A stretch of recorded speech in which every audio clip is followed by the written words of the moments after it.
The stars twinkled silently as the massive council chamber floated in space, its crystalline walls reflecting the light of a nearby sun. Inside, representatives of 50 alien species gathered to make a decision that would change the course of galactic history. "The humans are too unpredictable," declared head council member Tom, his blue scales gleaming under the chamber lights. "They advance too quickly, adapt too readily, and show no respect for the natural order of technological progression." The evidence displayed before the council was damning. In just 3 centuries since achieving spaceflight, humans had matched or surpassed technologies that took other species millennia to develop. Their weapons were becoming more powerful, their ships faster, their AI more advanced. Back on Earth, Robert Miller, the human ambassador to the council, received the transmission with clenched fists. The decision was final. Humanity would be confined to their solar system, cut off from the galactic community they had only recently joined. Within hours, massive alien ships appeared in Earth's orbit. They deployed a shimmering energy barrier that encased the entire solar system like a massive bubble. The barrier was designed to prevent any form of faster-than-light travel or communication with the outside galaxy. The first few days were chaos. People panicked, riots broke out in major cities, and the global economy teetered on the brink of collapse. But humans had always been at their best when backed into a corner. "They think they're punishing us," announced President Adams in a worldwide broadcast. "They believe isolation will lead to our downfall. But they've forgotten something crucial about humanity. We thrived in isolation for thousands of years before we met them. And we'll do it again." The world's governments united with unprecedented speed. Resources were pooled, old rivalries set aside. The greatest minds from every field were brought together with a single purpose: to prove the council wrong. Deep in the mountains of what was once called Switzerland, Dr. James Walker stared at the energy barrier through powerful telescopes. "It's not just a wall," he explained to his team. "It's a message. They're telling us we're not worthy. But in giving us this barrier, they've also given us something else: a challenge." The first month of isolation saw the formation of the United Earth Defense Force, combining all military resources under one banner. The former space colonies on Mars and the Moon were expanded into full-scale cities. Asteroid mining operations doubled their efforts. But it was in the shadows of these grand gestures that the real work began. In underground labs and secret facilities, human scientists studied the barrier. Every probe that hit it, every scan that bounced off it, provided new data. The aliens had meant it as a cage, but humans saw it as the greatest research opportunity in history. "They made a fundamental error," Dr. Walker wrote in his journal 6 months after the exile began. "They assumed isolation would make us regress. They didn't understand that humans don't just survive isolation. We use it. Every great human breakthrough came from periods of focused, uninterrupted work. They've just given us exactly what we needed: time to focus without interference." The first year of exile came to a close. The Council's satellites observed what they expected to see: a civilization turning inward, focusing on internal development. What they couldn't see were the breakthroughs happening in quantum physics, the new understanding of spacetime, the advancements in energy manipulation that came from studying their own prison. As the second year began, humanity had already laid the groundwork for what would become their greatest period of advancement. The Council had meant to punish them, to show them their place in the galaxy. Instead, they had given humanity exactly what it needed: a reason to prove them wrong. In the council chamber, head council member Tom looked at the reports from the Sol system with satisfaction. "See," he told his fellow council members, "they focus inward now. Their expansion has been halted. The natural order is preserved." How wrong they were. The exile hadn't broken humanity. It had only made them stronger. And in the years to come, the galaxy would learn exactly what happened when you backed humans into a corner and told them what they couldn't do. 10 years into humanity's exile, Earth had changed in ways the Galactic Council could never have predicted. The gleaming skyscrapers of old have been replaced by massive arcology structures that stretched into the clouds, designed to house millions while consuming minimal resources. Deep beneath the Pacific Ocean, Dr. Walker's team had grown. Their original laboratory had expanded into an underwater city where thousands of scientists worked around the clock. They called it the Deep Think, and it was here that humanity's greatest minds gathered to solve the puzzle of their imprisonment. The barrier isn't just energy, Dr. Walker explained to the World Science Council. His hair had gone gray, but his eyes still burned with the same intensity. It's a complex quantum field, and every field has its weaknesses. The Mars colonies had flourished beyond anyone's expectations. What started as small research outposts had grown into sprawling cities under massive dome structures. The red planet's harsh environment had forced innovations in agriculture, atmosphere generation, and resource management. On the Moon, the situation was even more impressive. The dark side now hosted the largest manufacturing complex in human history, hidden from the Council's observation.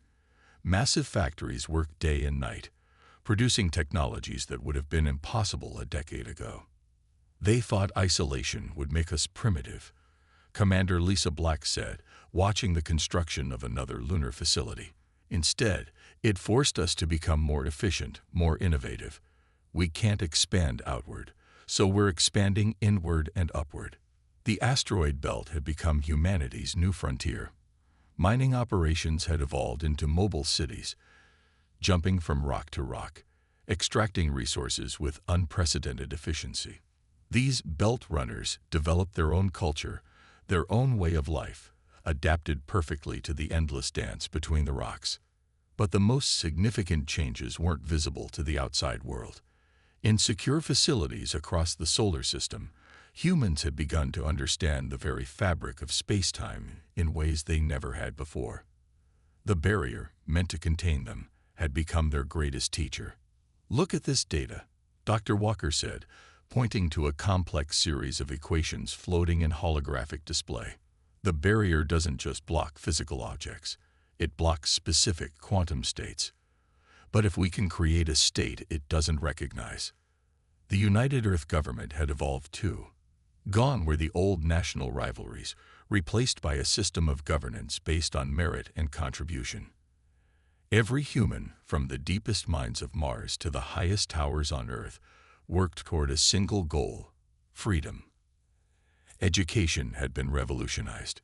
Children learned quantum mechanics alongside basic mathematics. Virtual reality systems allowed students to experience historical events firsthand. The average 10-year-old understood concepts that had baffled scientists just a decade earlier.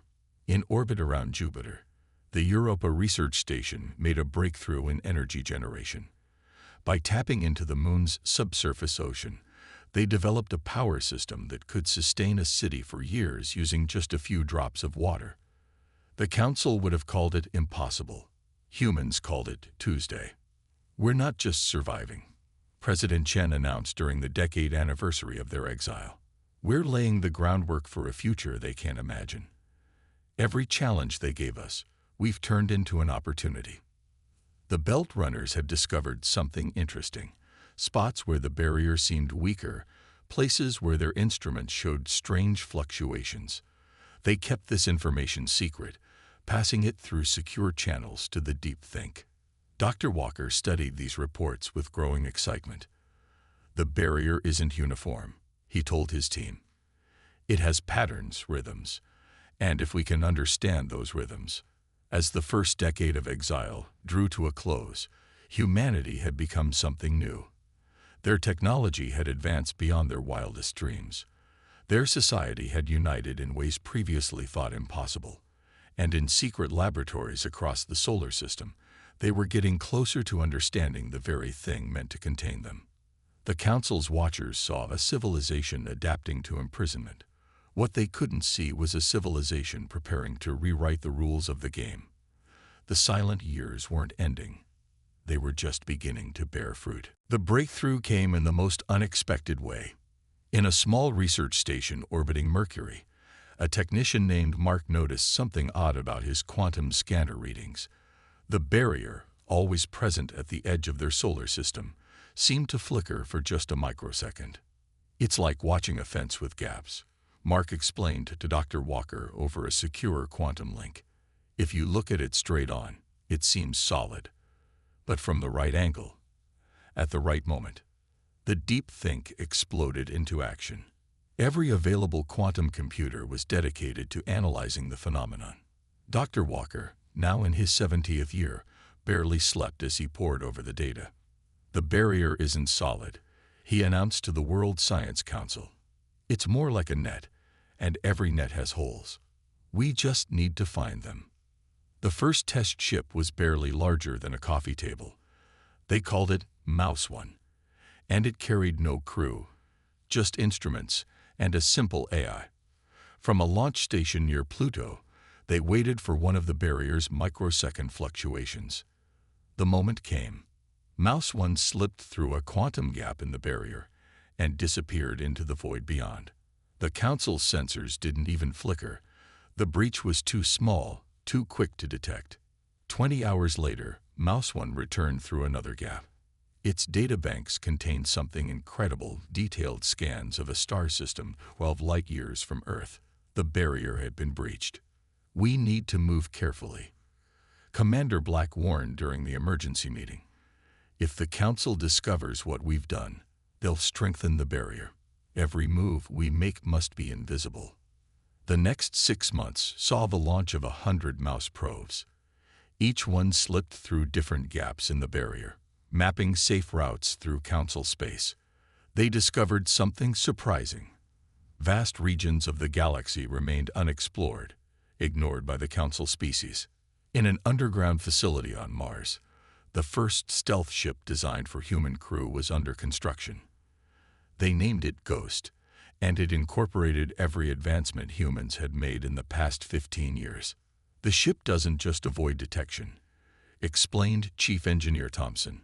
"It exists in a quantum state that the Council's technology can't even perceive. To their sensors, it's less than background radiation." The first crewed mission beyond the barrier was led by Captain John West. Ghost slipped through a gap near Saturn's rings and emerged in an uninhabited system 50 light-years from Earth. "It's beautiful," West reported back, "and completely untouched. The Council never even looked here." Over the next 2 years, humans established their first extrasolar colony. Hidden in a dense asteroid field, New Hope Station began as a small research outpost. By the 3rd year, it housed 10,000 people. More colonies followed, each one carefully hidden, each one advancing human technology in new ways. The Council, focused on their barrier and the solar system it contained, never noticed the growing human presence in the empty parts of their galaxy. Dr. Walker lived just long enough to see the first images from New Hope Station. "We did it," he whispered, looking at pictures of human children being born beyond the barrier. "We didn't just survive. We found a way to thrive." The colonies developed their own innovations. Without the barrier's constant presence, they were free to experiment with technologies the Council had deemed impossible. Their ships got faster, their stealth systems more advanced. "We're not just escaping," Captain West told his crew as they established the 10th colony. "We're building something new, something better than what we had before." Back in the solar system, life continued as normal, at least as far as the Council could see. Ships still moved between planets, the barrier remained intact, and humans appeared to be living quietly within their prison. But in hidden bases throughout the solar system, quantum gates were being constructed. Soon, travel between Earth and the colonies wouldn't require slipping through the barrier's gaps at all. The Council had meant to contain humanity. Instead, they had forced humans to become masters of stealth, experts at finding paths where none seemed to exist. As the colonies grew stronger, the day of revelation drew closer.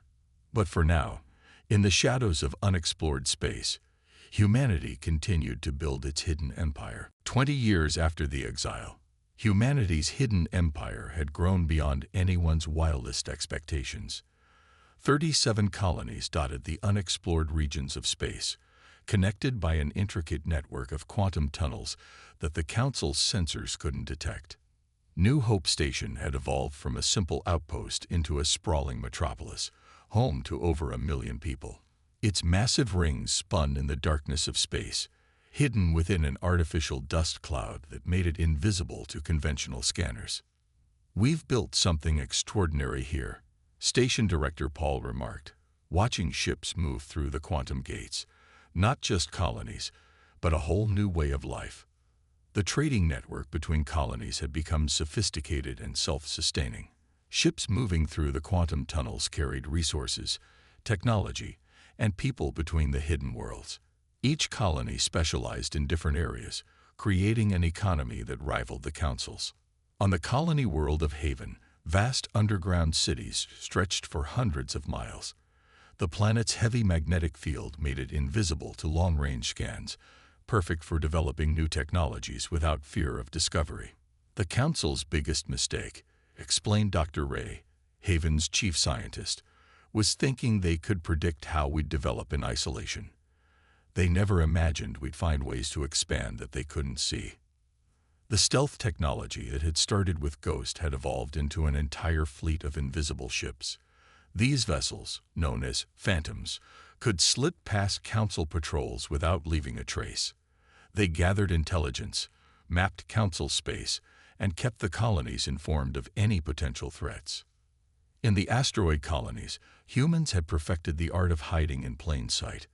Their habitats looked like natural rock formations from the outside, while inside they housed thriving communities and advanced research facilities.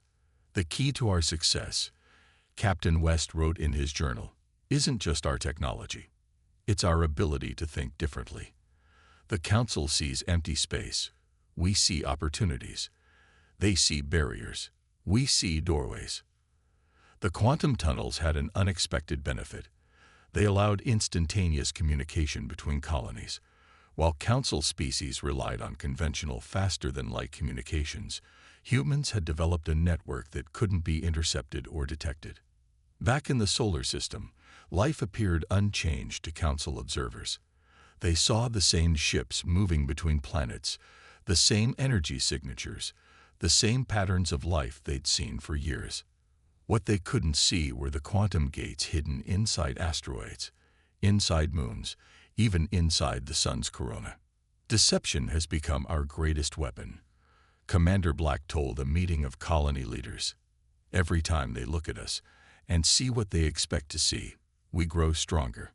The colonies had developed their own culture, distinct from Earth but still uniquely human. Children grew up learning to think in quantum terms, to see space not as a barrier, but as a medium to be shaped and manipulated.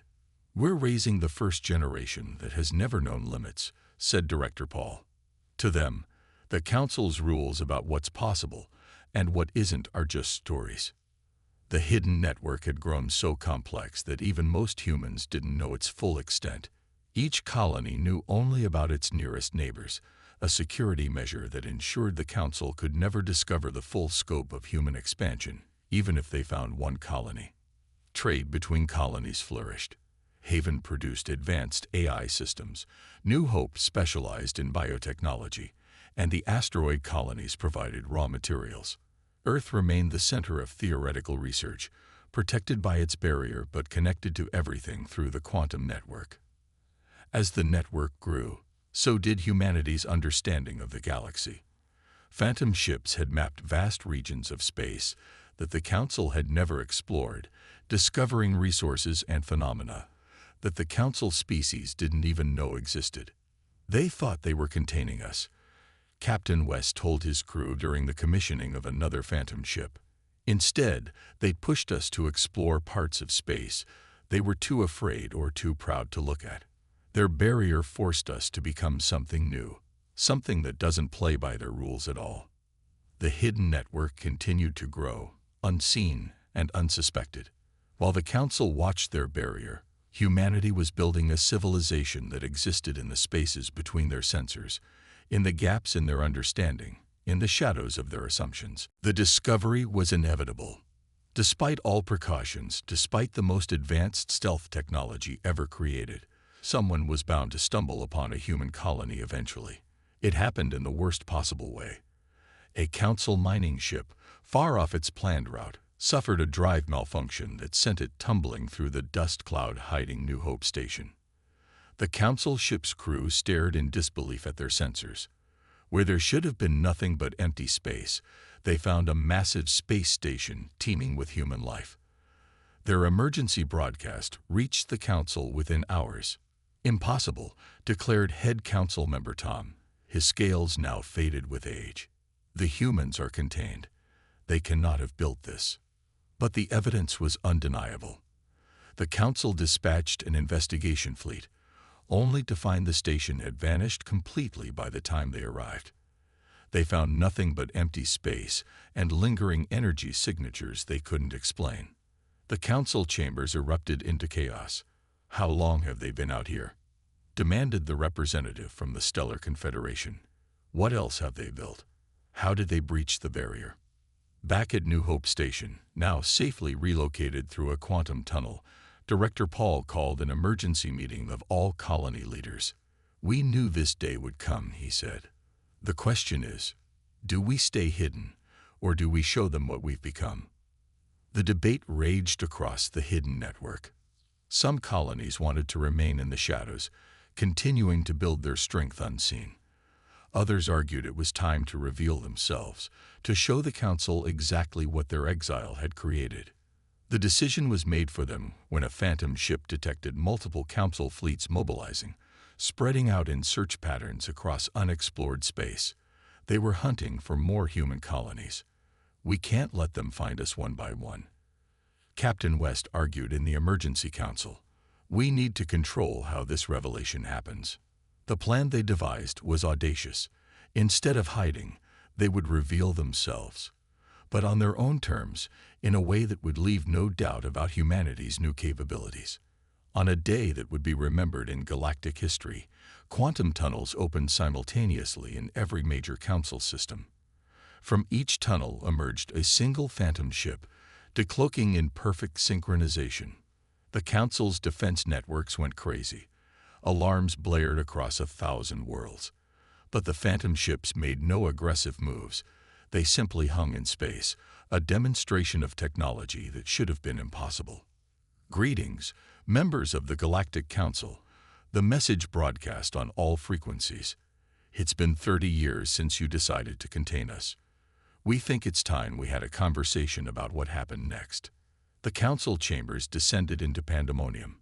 The barrier around Sol system was still intact. Their sensors confirmed it. Yet here were humans, operating freely throughout Council space, using technology that defied their understanding. "How many colonies do you have?" Tom demanded during the first emergency session. The human representative, a woman named Director Mary from New Hope Station, simply smiled. "Enough," she replied. "But that's not the important question. The important question is, what do we do now?" The revelation sent shockwaves through Council space. Some species demanded immediate military action.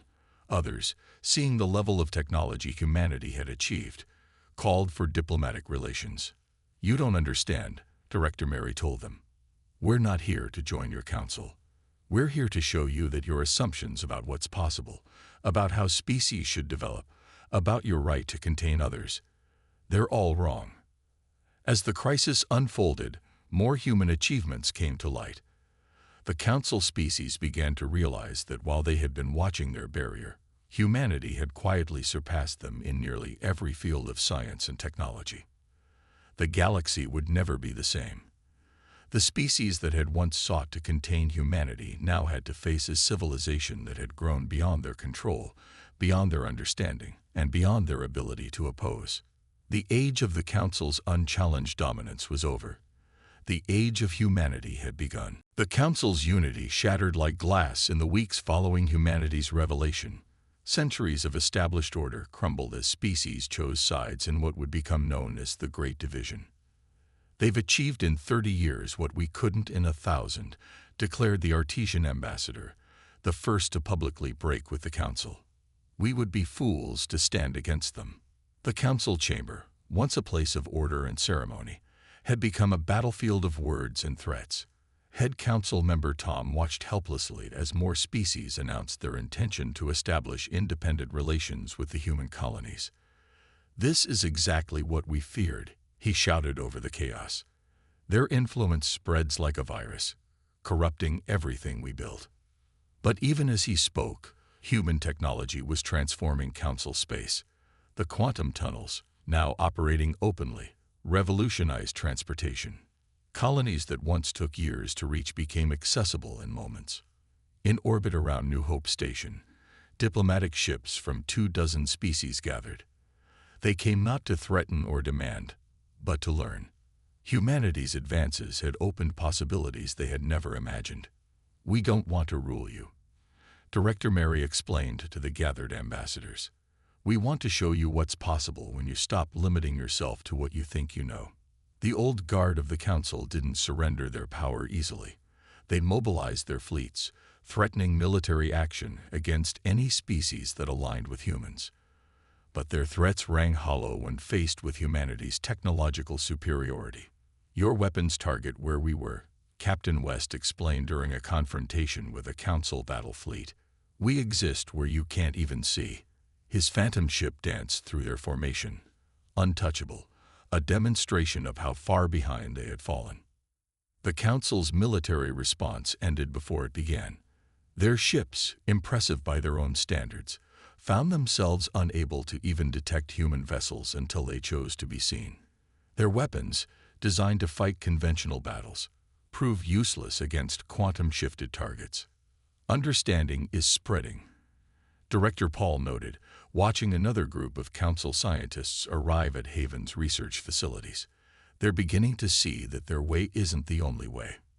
In a desperate bid to maintain control, the old council leadership revealed the existence of other imprisoned species, civilizations they had contained just as they had tried to contain humanity. It was meant to turn opinion against humans, but it backfired spectacularly. "Release them," Director Mary demanded in a session that was broadcast across the galaxy. "Release them all. The age of imprisonment is over." The human fleet moved with precision and purpose, dismantling containment barriers around a dozen worlds. Each freed species emerged to find humanity offering not domination, but partnership. "We remember what it was like," Captain West told the leaders of a newly freed civilization. "We'll help you rebuild, help you reclaim your place in the galaxy. All we ask is that you remember there are always more possibilities than what you're told exist." The old council's power base eroded daily. Species that had been loyal for millennia began to question everything they had been taught. The rigid hierarchy that had governed galactic civilization began to flex and change. "This isn't chaos," Director Mary explained to a gathering of both old and new allies. "This is evolution. This is growth. This is what happens when you stop fearing change and start embracing possibility." Some of the old guard tried to maintain their isolation, sealing their borders and refusing contact. But they couldn't stop their own people from seeing the advancements happening beyond their boundaries, couldn't prevent the spread of new ideas. "They thought containing us would make us weaker," Director Paul reflected, watching another council species join the new alliance. "Instead, it forced us to become something they couldn't contain, couldn't control, and now can't ignore." As the old order crumbled, a new one began to take shape, not built on control and limitation, but on innovation and cooperation. The galaxy was transforming, and at its heart was the species that had refused to accept imprisonment as their fate. The reckoning wasn't just about power shifting from one group to another. It was about a fundamental change in how civilizations viewed their place in the universe. 50 years after humanity's exile, the galaxy had transformed beyond recognition. The Grand Council Chamber, once the seat of absolute power, now served as a museum, a reminder of how far things had come. "It's almost hard to remember how it used to be," Director Mary said, now in her final year of service. She stood in the new Galactic Assembly, where representatives from hundreds of species gathered not to control, but to collaborate. The quantum network now connected every major system in known space. Ships moved freely through tunnels that shortened journeys of years to mere moments. The barriers that had once imprisoned species had been transformed into power sources, their energy repurposed to fuel a new age of exploration. We didn't set out to rule, Captain West told a class of young officers from 30 different species. We set out to prove that the impossible was possible. The rest happened on its own.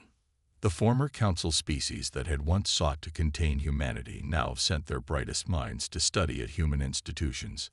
The same drive that had helped humans break free now helped lift other civilizations to new heights. New Hope Station had grown into the galaxy's largest trading hub. Ships of all designs moved through its quantum gates, carrying goods and ideas between worlds that had once been isolated from each other. The station's markets buzzed with dozens of languages, its research labs filled with mixed teams of scientists. "Look at them working together," Director Paul said during his retirement speech. "Not because they're forced to, but because they want to. Because they've learned that every species brings something unique to the table." The old guard who had opposed change had either adapted or faded into irrelevance. Head Council member Tom's final public appearance was at a ceremony celebrating the graduation of his own grandchildren from a human university. "I was wrong," he admitted, his scales now white with age. "We all were. We thought order came from control. You showed us it comes from freedom." Humanity's colonies had become centers of innovation, but they didn't hoard their advances.